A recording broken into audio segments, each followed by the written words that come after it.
आता एक मोठी बातमी, पेट्रोल डिझेलच्या उत्पादन शुल्कात मोठी कपात करण्यात आली। उत्पादन शुल्कात 10 रुपयांची कपात झाली। आता पेट्रोलचे नवे उत्पादन शुल्क 3 रुपये झाले, तर डिझेलचं उत्पादन शुल्क शून्यावर आले। अखातातल्या युद्धाच्या पार्श्वभूमीवर सरकारने हा महत्त्वाचा निर्णय घेतला। अमेरिका इस्रायलने इराण विरोधात सुरू केलेले युद्ध आणि त्यानंतर इराणने जागतिक ऊर्जा पुरवठ्यासाठी अत्यंत महत्त्वाचा सागरी मार्ग असलेली होर्मुझची सामुद्रधुनी बंद केल्याने जगभरात सध्या इंधनाचा तुटवडा पाहायला मिळतो। आणि या पार्श्वभूमीवर भारत सरकारने महत्त्वाचा निर्णय घेतला असून पेट्रोल आणि डिझेलवरच्या उत्पादन शुल्कात 10 रुपयांची कपात केली।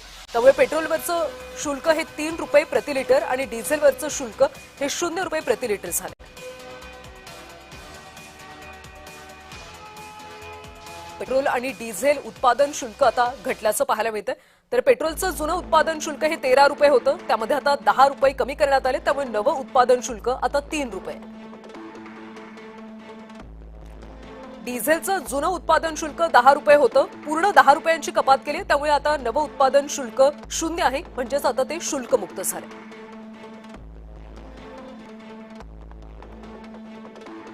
तर उत्पादन शुल्क घटवल्यानं काय परिणाम होईल ते पाहूयात। सामान्य लोकांवरचं तेल दरवाढीचं गंडांतर टळणार आहे। सरकारी कंपन्यांना अटळ होऊ पाहणारी तेल दरवाढ टळेल।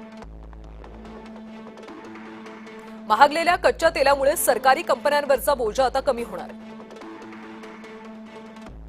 उत्पादन शुल्क कपातीमुळे डॉलर महागल्यानं तेल कंपन्यांचं गणित बिघडणार नाही। महागाई निर्देशांक नियंत्रणात राहील, मात्र सरकारचं उत्पन्न घटेल आणि महसुली तूट सुद्धा वाढेल। एचपीसीएल, बीपीसीएल आणि आयओसी या तेल कंपन्यांचे शेअर्स वधारतील असं पाहायला मिळतं।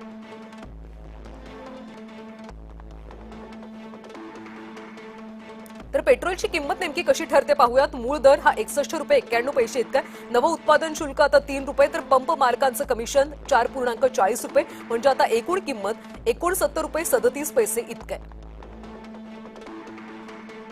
एकूण वॅट 17.34, अतिरिक्त शुल्क 5.12। पंप मालकांच्या कमिशनवरचा वॅट हा 1 रुपये 10 पैसे आणि अंतिम नवी किंमत आता 92 रुपये 22 पैसे, म्हणजे सरासरी 93 रुपये इतकं झालं।